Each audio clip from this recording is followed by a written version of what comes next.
waxtaan bi. parce que fi mu ne nii moom internet ci ñu ngi impatienté wu. on a vu que le président de la République Bassirou Diomaye Faye am na benn jotaay waxtaan bu am solo bi mu defoon ni ki samedi di benn janoo ak taskatu xabaar yi foofee ca palais de la République donc dinañ ci def taxaw seetlu ndax waxtaan bi li ci sénégalais doon xaar gis nañ ko ci ndax les journalistes ils ont été à la hauteur dinañ ci def taxaw seetlu waaye it question wala réponse yi nga xamante ni moom le président Bassirou Diomaye Faye teg suñu loxo ñun askanu Sénégal waaye teg ko ci loxo journalistes yooyu ngir ñu eggee ñu ko dinañ ci def it taxaw seetlu buñ ci noppee yi tamit ci jotaay boobu am na ay kàddu yu nga xamante ni biir na fa donc dinañ waxtaan ci fond bi waxtaan ci forme bi ak yenn yi nga xamante ni dafa ñeel wàllum fond politique sa relation avec le PM Ousmane Sonko dinañ ci def taxaw seetlu ndax nekk na ay kàddu yu nga xamante ni jamono ji becc na ko ci boobule jotaay Moustapha mais on va d'abord commencer par analyser la forme ndax on a vu que nag conférence de presse la mais on sait que toute la presse mënul ñëw une certaine presse moo dem wala certains journalistes buñ koy lim toll na ci 6 médias je pense parce que APS ñoo fa nekkoon RTS Walfadjri Sans Limite GFM voilà GFM ils étaient 6 donc ñoom ñoo fa nekkoon naka nga gisee tey ni ñu defee format bi en fait man jàpp naa ne format bu pertinent la parce que bëgguma je n'aime pas l'expression une certaine presse mais il y avait en tout cas une partie représentative de la presse parce que en réalité su yu mel ni amee la question bi nga war a laaj mooy est-ce que ña fa nekk wala ña fa toogoon soo leen xoolee da ngay jàpp ne ñii représenté nañ presse au Sénégal wala déet je crois que foo xam ne RTS ma nga fa toog l'agence de presse sénégalaise toog fa le groupe Futur Média toog fa le groupe Walfadjri toog fa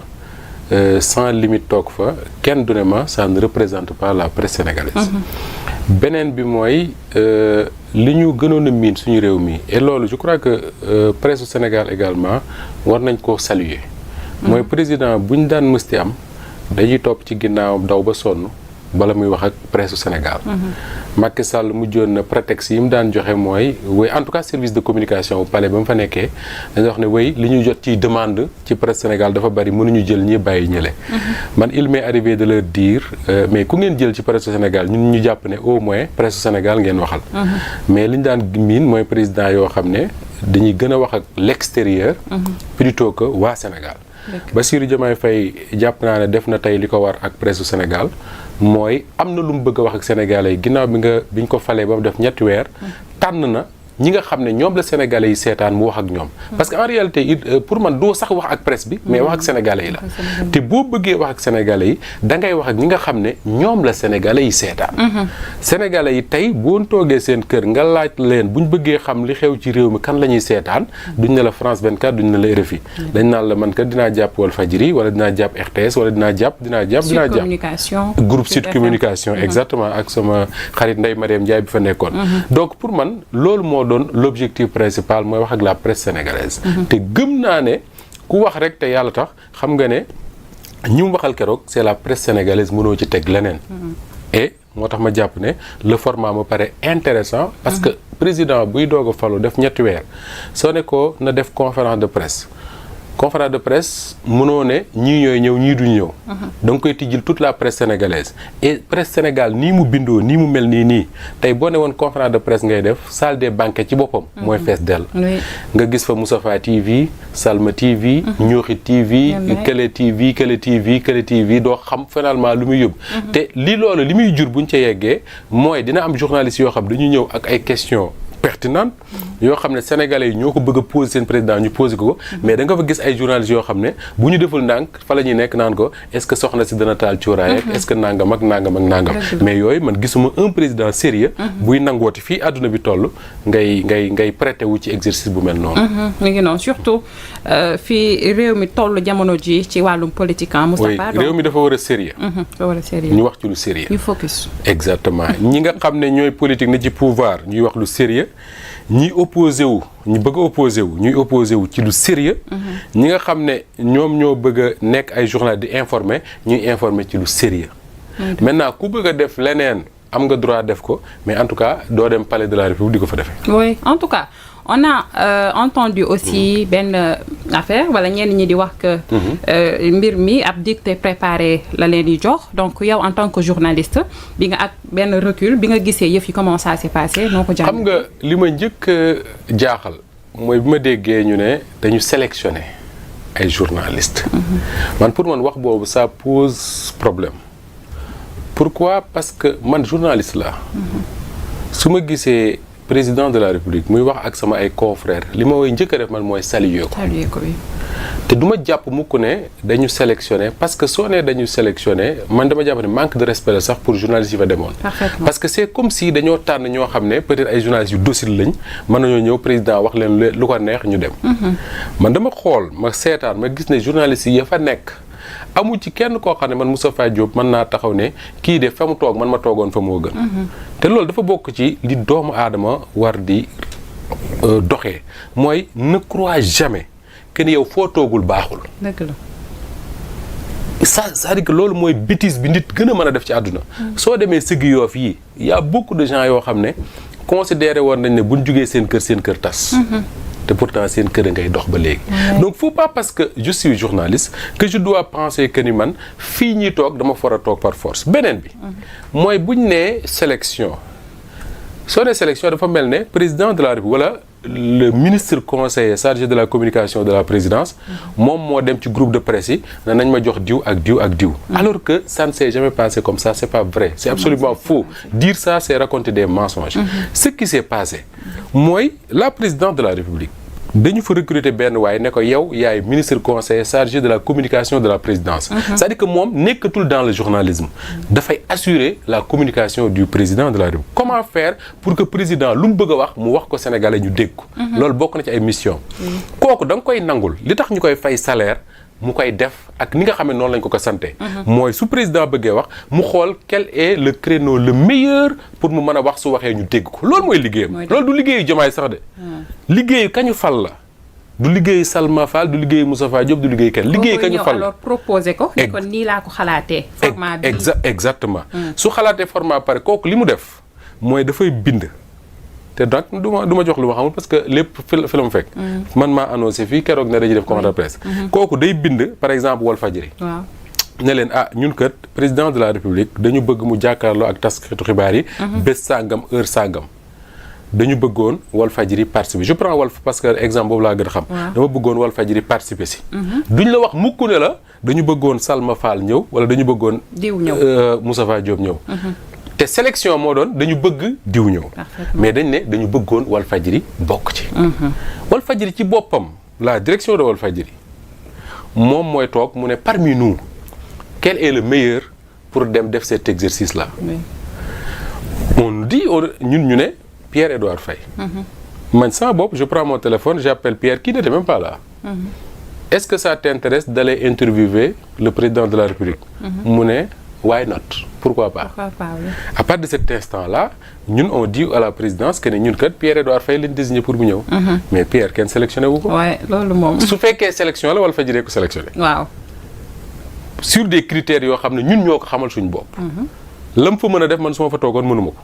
ak keneen. Donc il faut qu'on respecte un peu les confrères et je suis à peu près sûr que boo demee sans limite dafa am ay critères yoo xam ne moo tax ñu ne Aram Touré demal soo demee Sud FM dafa am ay critères yoo xam ne moo tax ñu ne Ndeye Marième Ndiaye demal soo demee GFM dafa am critères yoo xam ne moo tax ñu ne Souleymane Niang demal soo demee Radio Sénégal dafa am critères moo tax ñu ne Migui Marème demal Fat Sakho keneen ak keneen ku ci nekk la direction day xool nekk qu'est-ce que nous voulons quelle est la personne parmi nous qui doit pouvoir le faire on lui dit d'y aller mu dem def ko loolu mooy li am maintenant ñu ne dictée préparée sincèrement moi je crois que Bougane moo ko wax malheureusement man j'ai pas suivi la conférence de presse de Bougane après laa ci li gis ay extrait xaw ma lan moo tax mu wax ko mais dama ne un homme politique sérieux waxuma président de la République un homme politique sérieux doo def mukk un entretien avec la presse sans nga préparer ko sans nga am li ñuy tuddee un protocole d'interview ça waxuma président de la République dama ne un homme politique sérieux mais suñu émission yi rek suñu invité yi chaque jour c'est comme ça mais bien sûr demande aux hommes politiques sérieux de ce pays koo ci invité na ko dama bëgg a def ak yow émission danaan la lan ak lan lañ nar a waxtaane nga nekk dinañ waxtaane lii ak lii ak lii ak lii maintenant comment tu vas le faire yan question nga ko ci poser ça kenn du la ko imposer mais un protocole d'interview mënul ñàkk surtout nag su fekkee ne c'est un président de la République qui doit parler à 17 ou 18 millions de Sénégalais kooku c'est pas quelque wax day ñëw rek sol yëreem ñëw toog ne maa ngi nii wax leen lu leen neex ah non su ko Diomaye Faye defoon ñu ne kii c'est pas un homme sérieux mieux ñi ngi naan dicté préparé pourquoi parce que dafa am journaliste yu fa demoon waxtaan nañ avant ñuy def entretien bi man mii di wax ak yow Macky Sall jàkkaarloo bi mu njëkk a def ak la presse sénégalaise je crois que c'est après la présidentielle de 2019 bi mu commencé di def ay jàkkaarloo 31 décembre bu defee discours ba pare man maa nga fa woon bi mu doon wax nii wii nii non yaa ngi fa maa nga fa woon man gis nga bi ñu programmé affaire bi ba tànn journaliste yi nga xam ne ñoo far a dem Seydou Gueye mii doon def conférence de presse démb moom moo convoqué journaliste yi nga xam ne ñoo fa war a nekk ñu dajee ca bureau ñu toog ñu waxtaan ñu ne président Macky Sall ci lii ak lii ak lii lañ bëgg ñu waxtaane nii lay demee questions yi nii lay demee relance nii lay demee nii lay bañ d'accord ci journalistes yi am ay observation ne ñoom lii lañ ci xalaat ñi d'accord ñu defee nii ñu waxtaan ba juboo jour ba ñëw ñu daje fa 31 décembre reer ba pare dem interviewer Macky Sall lii mooy lii yoon pour un président sérieux la wax c'est le minimum oui. C'est le minimum et loolu nag ku ko tuddee dicté préparé c'est que finalement tu n'as rien compris à mais comment c'est ça se passe. ne pas connaître les règles du journalisme. Exactement man day journaliste la mais su ma yoroon tey la communication du président Bassirou Diomaye Faye xalaatuma mukk Salma Ibrahima Fall ñëw fële ma ne ko kaay interviewer président te du ma xam lan ak lan lañ nar a wax mais loolu su ma ko defee sax après président ne ma abal ma waaw mu ngi noonu alors pour dire que les grandes lignes mën nañ ne dinañ waxtaanee ci reddition des comptes mën nañ waxtaanee lii mën nañ waxtaanee lii mais yow sa ligne éditoriale yaa ko xam mais bien sûr naka ngay poser sa question yaa ko xam bien ci sûr man ligne de traitement angle de traitement nga koy defee aussi yaa ko xam donc c'était le minimum pour dire que les journalistes étaient vraiment à la hauteur Moustapha oui man loolu laa jàpp xam nga man nan laay juger ne les journalistes étaient à la hauteur mooy bu ñu defee entretien ba pare nga déglu sa ay propres confrères waxuma ñi nekk ci ak parparloo mais sa ay confrères rek yoo xam ne ñoom dañuy wax seen xalaat te yàlla tax nga dégg ñu ne journalistes yi fa nekkoon li ñu war a laaj nañ ko man pour man les journalistes ont fait leur job te boobu ba léegi maa ngi déglu ñoo xam ne ñu ma respecté lañ nag ci métier bi ñuy def mais li ñu liy wax mooy journalistes yi fa nekkoon yi ñu waroon a laaj président de la République laaj nañ ko xëy na kay dañ naan la buñ amoon jot wala bu temps bi gënoon a gudd ñu mënoon a insister ci tel ou tel autre sujet et ça c'est l'œuvre humaine qui est comme ça elle n'est jamais parfaite bu temps bi gënoon a gudd wala comme dit Ayoba Faye hier et ce qui me semble très pertinent parce que moom dafa jàpp ne waxul sax 6 mais dafa jàpp ne président ñaari journaliste rek la waroon tànn mais pourtant man mii loolu laa xalaat ñaar donc ñu ñëw ñu interview ko et pourtant loolu mën naa nekk tey presse Sénégal bu ñu meloon niñ mer a mel président de la République mën na ne je choisis 2 journalistes kenn du privé kenn du public ba pare journaliste bi du privé mën na ne mes autres confrères là aider leen ma à ce que ma def entretien bi ça veut dire quoi ku ci am question booy laaj le président tu lui envoies parce que les journalistes au Sénégal même ñi bokkul groupe de presse ils se parlent tous les jours ils s'appellent au téléphone donc mënoon na nekk sax ñaari nit mais nekk na 6 personnes l'idéal l'essentiel mooy lan mooy def nañ ko ba pare est-ce que liñ ko waroon a laaj nañ ko est-ce que laaj nañ ko oui man jàpp naa ne laaj nañ ko donc les journalistes ont fait leur job parce que kenn waxul leen ne leen bu ngeen fa àggee wane leen greffage bu rafet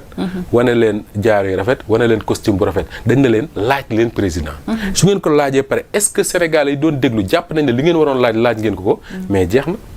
parce que man dégguma ñu ne président Diomaye journaliste dañ koo neexal ci nangam ak nangam li ñu ko war a laaj yëpp laaj nañ ko tontu na ci donc les journalistes ont été à la hauteur. Il y a même eu des relances ci te loolu lañ doon wax la dernière fois parce que président Macky Sall bi mu doon def janoo ak taskatu xabaar yi toog ni waa ji ni journaliste bi suñu naataango boobu au Sénégal y a pas de détenu politique ñun lan lañ wax mënoon na ko relance jox ko exemple par exemple bu boobaa xëy na dina gën a joyanti waat réponse am mais parce que dina am lu leer lu ñu teg ci loxoom donc y a eu des relances te journalistes. man loolu moo ma neex un peu ci entretien bi. xam nga mooy lan mooy dama ci sentir le naturel. man dama nekk journaliste boo xam ne j'aime bien notre métier là soo koy def. yenn émission yi nga préparé bind et tout mais j'aime le naturel et man damay wax très souvent que ni boo seetee Walfadjri par exemple émission yi nga xam ne moo fi am muy réveil petit déj penco ak yeneen. Les gens buñ ciy ñëw di waxuñu loo xam ne dañu ko je ne sais pas comment dire ça dañu ko préparer déggoo ci pour wax ko. C'est des gens qui parlent naturellement. ci ni nga xam ne noonu lañ ko sentir avec des lacunes parfois des réussites parfois c'est moins réussi. wax naa ko benn jour émission wu penco ma ne ko. soo xoolee penco ni muy demee c'est parce que ñi fiy ñëw les chroniqueurs amu ci kenn koo xam ne da ngay déggoo ak Moustapha wala nga déggoo ak keneen ne nañ wax lii les gens ils viennent ce qu'ils disent man parfois même ça me surprend parce que waxuñu ma ko avant ñuy ñëw de la même manière su ma seetaanee le président de la République ñu koy poser ay questions c'est vrai questions yi journalistes yi dañuy préparer seen ay questions mu ñëw mais loo préparer li président di tontu relance yi ciy topp yooyu je ne pense pas que da nga koy préparer doon a ñëw